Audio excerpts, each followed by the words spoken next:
right, welcome back. We're here. We're going over the schedules once again, like we normally do. And once again, we got a special guest in here. First timer. Yeah, first timer. Varsity breakdown once again here with obviously SOAZ. And we've got so many of these regions to kind of cover. And this time we're doing one of your guys's, which is the 2A SALT. Correct. So it consists of 7 teams. Some of them moved, I think, around and got put into this region. So it's a whole new makeup. But we could start with Arete. It's not Arete. Yeah, Arete. Arete Prep. So last year with Arete, they went 3-7 on the season. Right. Projected to go 2-8 according to Max Preps. But here are some of the schedules they have coming up, which they open up against Chandler Prep. Play the what I thought was going to be a 3A team, but they dropped down to 2A in ALA Anthem South. So first time being on Varsity. Right. Then they'll play Globe, Glendale Prep, travel to Santa Cruz Valley and Sequoia Pathway. Then play NFL Yet, Heritage Academy, Coronado, and finish up with Santan Charter. And they're predicted to go 2-8 on the season. Right. So what do you think? Do you think that 2-8 is going to be a fair kind of bounce off of with Max Preps? Do you think that it's going to probably be higher, lower? I don't know some of the guys who've moved in to RTA Prep. So where are you at with that? If I had to give my honest opinion, I would say that the Chargers have a little bit more of a chance. If I'm saying, I'd say a little bit higher. I'm aiming maybe 3-7, 4-6. Right. I don't really see the Chargers having too much difficulty in that region. When Daniel was listing off the games, especially in no disrespect to ALA Anthem South, with them being a new school and just getting their first taste of varsity competition, I think it's going to be pretty easy for them to get those wins. And then there's teams that they'll have a little bit more tougher time trying to pick up those wins. Teams against like Sequoia Pathway and Santa Cruz, teams like that, I think that will definitely give them a little bit more bang for their buck, but they have a little bit better chance than winning just 2 games this season. I think what happens a lot with 2A football is that little things can make big differences. Absolutely. So if you got a couple kids coming in, these programs could obviously go from one side of the spectrum to the other.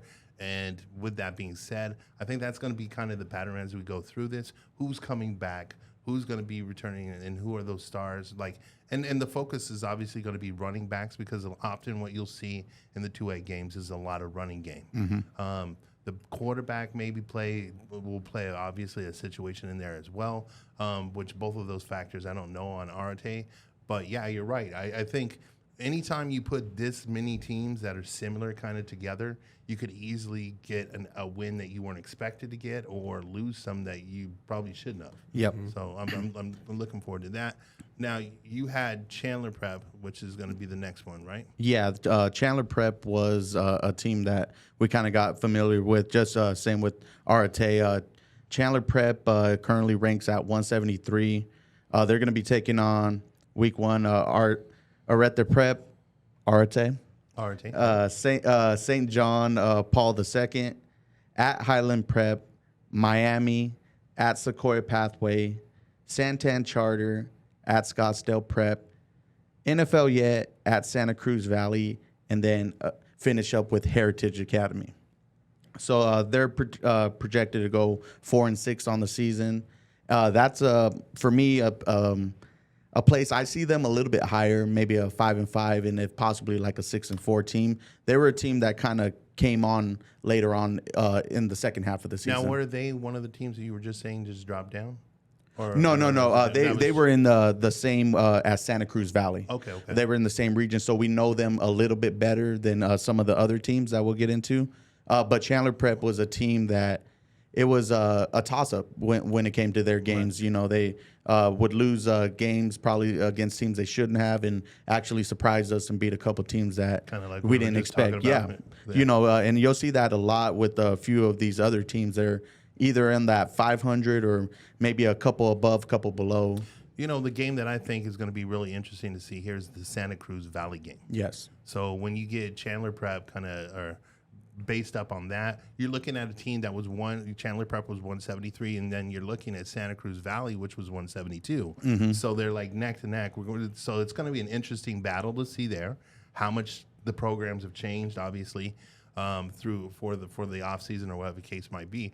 Is there any other game that like sticks out to you in this kind of schedule, or you let me know, Lupe? No, I would agree with you 100%. I would say Santa Cruz as well. There's so many different question marks from us that we have for the Dust Devils because of not necessarily their performance last year, but the way some of the players kind of left, like the uncertainty of who's going to be under center. Because last year we were kind of expecting Max Rodriguez to come back and be quarterback, but then Nathan Harris took over the starting quarterback job. And not to say he did a bad job, but it was a performance that we weren't necessarily expecting from him because the way he performed in basketball, I thought that it would translate over into football, but it didn't quite do that for me. Okay. And say I'm the complete opposite, but we'll get into Santa Cruz in a minute. Okay. So but a game that would stick out for me would probably be Heritage Academy. I think and we can dive into their schedule next because they're the next team on the list. Let's do it. Heritage Academy actually made the playoffs last year, won their region. Can't really with all the switch up of the names in the regions, can't really pinpoint what exact region they were in. But I do know they finished 8-3, losing to Tonopah Valley in the playoffs. Okay. So Heritage Academy comes in at 153. They'll kick things off against at NFL Yet, then travel to Tombstone. They'll play Valley Lutheran, ALA West Foothills, at Trivium Prep, a big game against Santa Cruz Valley, and then they'll play Arte Prep at Santan Charter, host Sequoia Pathway, and then finish up at the end of the season against Chandler Prep on the road. Do you see anything excited on that, Lupe? I would say that Chandler Prep game on that one. Because, and if not that one, I would say even the Tombstone because, like you said, this is a region where a lot of the teams are pretty similar. And the similar thing about these teams were they were teams that kind of struggled a little bit last year. Right. And I think that because you see a team like Tombstone and maybe the Chandler Prep, I think that those would probably be the most two competitive games in the schedule. What I look at is typically when you're looking at it, obviously, and you're looking at like 153 ranking from last year. So the things that I'm going to kind of pop out is you got Sequoia Pathway on here at 146. You got, Tombstone, like you were just mentioning, at 169, and even Valley Lutheran at 150. So those are the games that are going to be like, hey, those are like you either get them or you're going to lose them. And so, I mean, we can sit there and go, hey, maybe that NFL Yet was sitting at that 213 spot. More than likely, you could maybe circle that. You don't want to, once again, on this level. Right. Because, like I said, little things make big effects.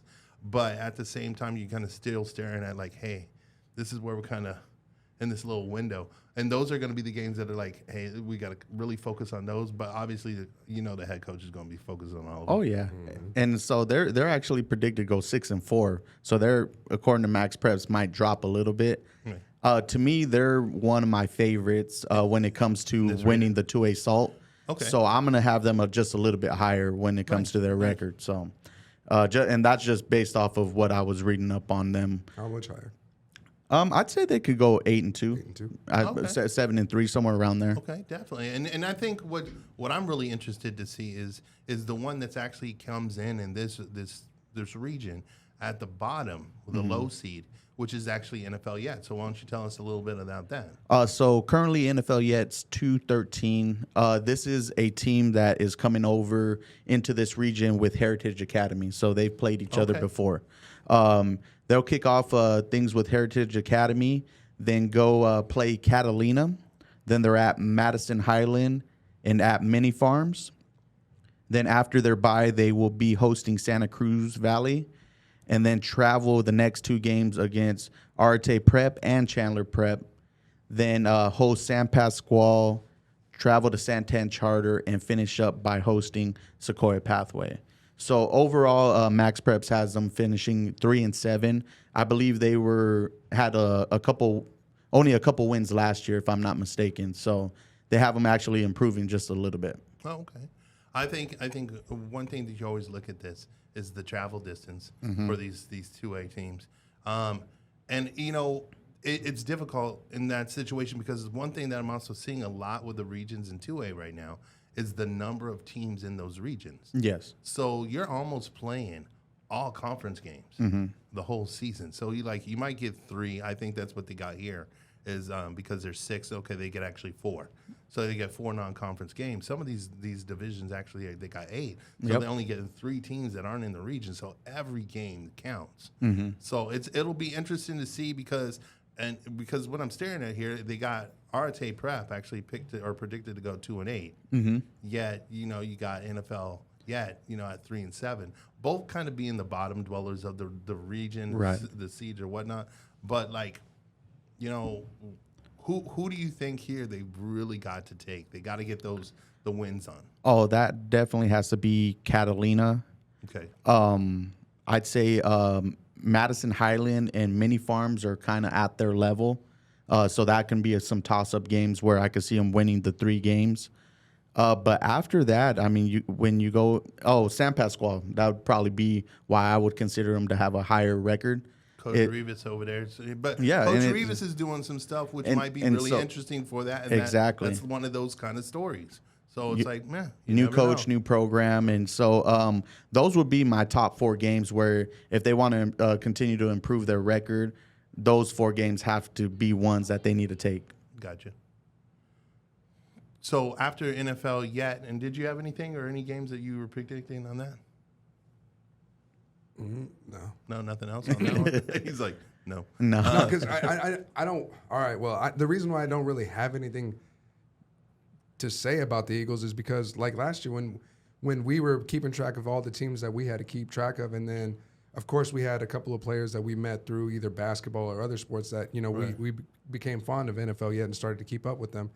It was tough to try to be positive about them when they were just struggling so much. And I wish all the best for the Eagles, but I can't say that there's any of those games that I'm like, yeah, they have a chance here or anything like that. I want to be positive completely for them, but if I had to choose between, if I had to choose between NFL and Arate, then I'm sorry, then NFL has to take a backseat to Arate.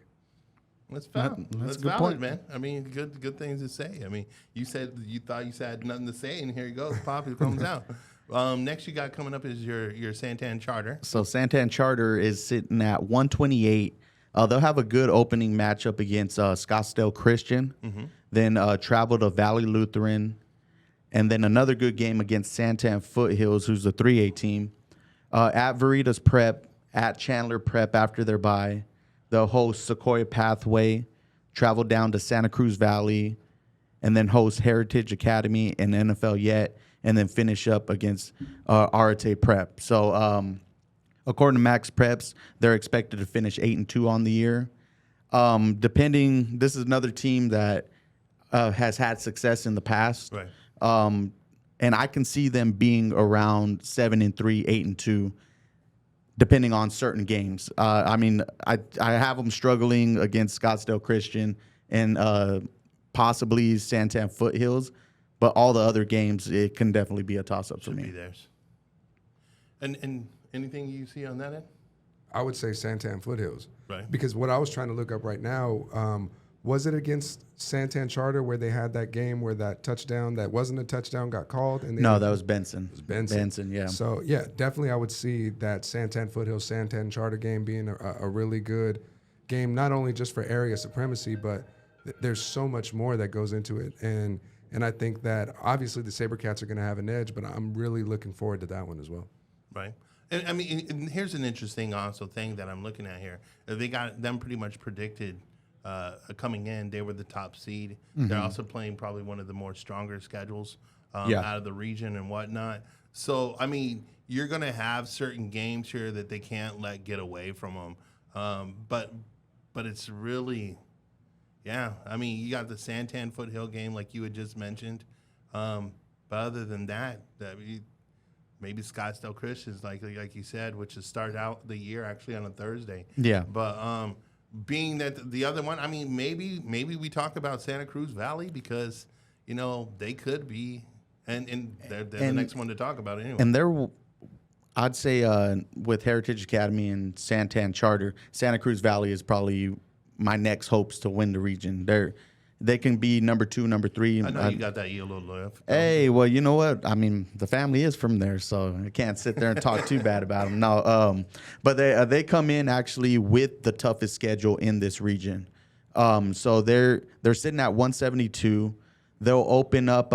They actually have a first week bye, and then open up against Trivium Prep, and then they got to play Coolidge, and travel to Coolidge right after that. Play Bisbee, Arte Prep, at NFL Yet, at Heritage Academy, then host Santan Charter, at Sequoia Pathway, hosting Chandler Prep, and then finish up at Pima, who we know is the defending 2A champions, correct? Right. And so it's a very tough schedule. They're expected to finish 6-4. Give or take a couple of games for me. They're another team that I can sit there at 7-3 possibly. They played Coolidge very well last year. I don't think that game is gonna be as close as it was last year. But it's another game. If Coolidge lets them hang around, they can possibly steal this one this time because Coolidge has a few holes to fill in there.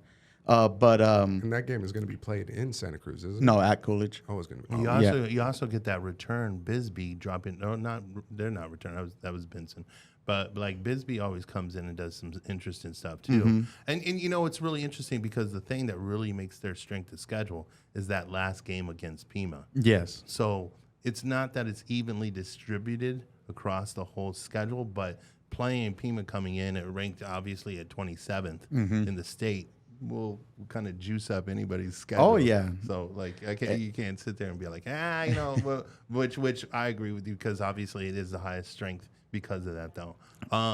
Last coming in, you got another one out of Pinal, Sequoia Pathway. Yeah, Sequoia Pathway to me I feel has the biggest question marks when it comes to the teams that we cover. Right. I'll get into that in a minute after their schedule. They come in ranked 146. That's due to a lot of the successes that they've had over the past 2 seasons. They'll open up after their bye against Shadow Mountain at Veritas Prep. They'll take on Phoenix Christian, Chandler Prep, Arte Prep, at Santan Charter, Alchase, Santa Cruz Valley, at Heritage Academy, and then finish up at NFL Yet, which Max Preps actually has them going 9-1 for the whole season. Do I personally see that happening?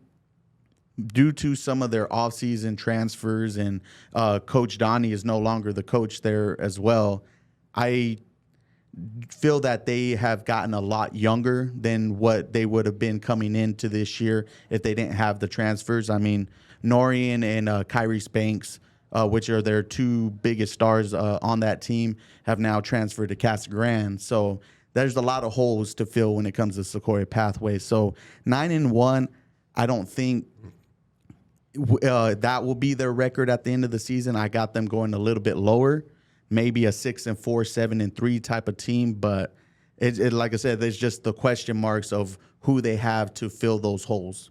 And being that this is a team that you're really familiar with, Lupe, I mean, and you're kind of sitting there, obviously doing the 6-4 thing. What's some of your insight on that as well? No, I agree with Daniel. When you lose so many key players, not only to graduation but to transfers as well, it's going to affect you. And again, just reiterating what Daniel said, losing Donnie is losing the Sequoia Pathway heart. Granted, they're going to be under new direction, and I wish the Pumas all the best, but it's just not going to be that same hard-nosed Sequoia Pathway style football that we're used to. And for Max Preps to, predict that they'll go 9-1, I think that prediction was made well before the notice of transfers and everything was made. Yeah. So I mean, and they are based obviously in this situation. They're coming in as the second strongest team in the region. Mm-hmm. Now they're also playing a lot softer. Yeah. Then the 2 teams prior that we just talked about, the strength of schedule drops, and that could kind of help fish them out and maybe get them back up to that 7-3 or whatever the case might be, because they're not really playing such a dominant schedule. Actually, when I'm looking at here, they're kind of like the norm, actually towards the bottom of the region when it comes to strength of schedules. Yeah. So you got obviously the two that we were just mentioning in Santan Charter and also Santa Cruz Valley. Those are probably the top tier. They're coming in here at the 17, or actually the 16 would be your Heritage Academy, which we were discussing. And then they're coming in with the RTA, Chandler Prep kind of strength of schedule. And then finishing off with that, the NFL yet, which is obviously they're just trying to put some footholds and start moving forward. But other than that, like, is there anything else we need to talk about on the Salt River? Or actually, not even the Salt River. It's just the Salt. Yeah, and see that the names are gonna change it up. What other salt do you want to throw today? No, I think it's gonna be a fun region to watch. You know, it's gonna be very competitive. It's kind of like your region that we talked on the first episode, where these teams aren't gonna, be one of the top tier teams in 2A, but at the same time, it's a good enough region to have some good games come Friday night. No, and I agree with you. Like, it's interesting how you're starting to see a lot of these programs or regions kind of fit more. Like, and you had been preaching about that for the longest. So I'm really looking forward to seeing how some of this is working and how some of these other teams move out of 2A. Some of these teams are moving down to 3A. But out of curiosity, how do you feel about all these regions that have like a ridiculous amount of teams in there, like 8 or 9 possibly in that region? I think what they're doing when you're looking at those big numbers, I think what we're really trying to do is generalize the community, maybe shorten down some of the travel. That's a huge thing for these small schools. It's expensive to take a team of kids and go across the state and stuff like that. So I think honestly that's part of it. At the same time, you got to kind of look at these regions. And the thing that, once again, we talked about it earlier inside the actual conversation here, is that it's the winner of these regions that move on to. So when you kind of compile them all together, it's kind of like, okay, now this is the best of the South. They're going to go play this, and you're going to get the best of the actual areas or regions around like the state. Right. So coming together. So I kind of like it because they're still running with that whole strongest team gets to go to the playoffs. Yeah. Now, for you, being that these are teams you don't typically cover outside of maybe Santa Cruz and Sequoia Pathway, that when me and you kind of started joining everything, who would you say has the better edge to take this region? I mean, coming off blind and I'm just looking at data and facts and stuff like that, I would have jumped in and said, obviously, Santan Charter would probably be the one that I would pick in this situation. But once again, like we're saying, give me 6 valid kids. Yeah. And it just changes. Like what you guys were just talking about. You get a couple kids to transfer out of Santa Cruz Valley, and all of a sudden it's like, oops. Sequoia. Oh, Sequoia, sorry. Sequoia Pathway, right? You get a couple of those kids to move over to Casa Grande, and then all of a sudden it's like you going from 8-2 to like 6-4. It makes a big difference when you have like certain key players, especially if it's the key players that leave. Yeah. And they're going off to like the bigger programs or whatever the case might be. It leaves these teams in kind of a disarray where they're like sitting there going like, well, who's our guy? Right. Because it literally could be a stud running back that can help your whole season go. So it's very interesting in 2A, and that's why it's always fun. Yeah, absolutely. So, other than that, we got anything else? I think we're good right there. All right, cool. So I think we're going to go ahead and wrap this one up, and we'll get back to you guys on the next region.